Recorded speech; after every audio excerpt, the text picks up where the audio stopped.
up, guys? Sam Community here from TV45, here with Thomas Seegert, Cassius Phillips, as well as myself. We're going to be looking through the new Playboy Carti album, Die Lit, see what we like, what we didn't like. Going to give a couple hot takes here today, so stay tuned.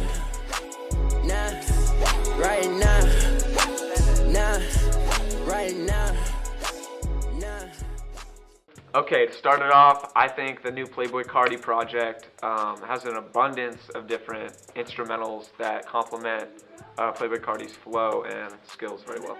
To go off what Thomas said, I would really have to agree. I think Pierre did a great job of producing those beats, and I think it really complemented the way that Playboy Carti sings in his songs and the different type of styles and how it accommodated to everyone.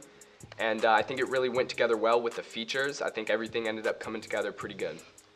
I think that the features list was very varied and incredibly relevant to our time period, with a mix of SoundCloud artists that have some kind of good recognition, along with artists that have gone beyond the SoundCloud trope and are now Billboard artists like Nicki Minaj and Travis Scott, but also with a mix of smaller artists like Young Nudie and Gunna, who are more up and coming.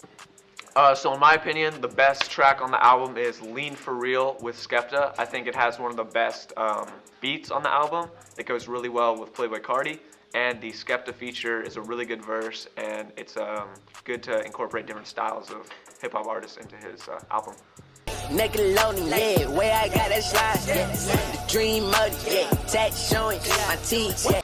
So in my opinion, my favorite track on the album list was Choppa Won't Miss featuring Young Thug. I think the two artists really go together. They both have a different type of vocal sounding, but I think it complemented each other well. I think the way Young Thug sounds on his tracks and how he pronunciates different words and his different ad-libs, I think it really sounded good and it all came together pretty well.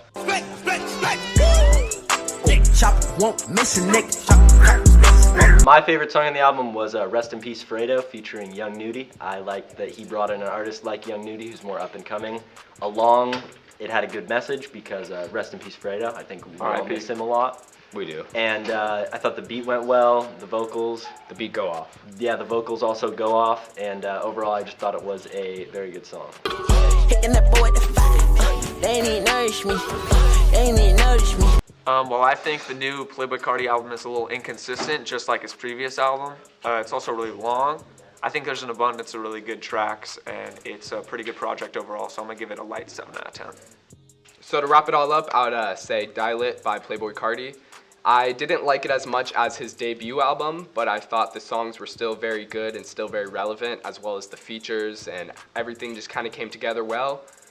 But I would have to give it a good 6.5 out of 10. I thought as a collection of songs, they were all good songs, but as an album, it was kind of just base level. They were just good songs with no like real meaning behind them and nothing that branched them together as an album.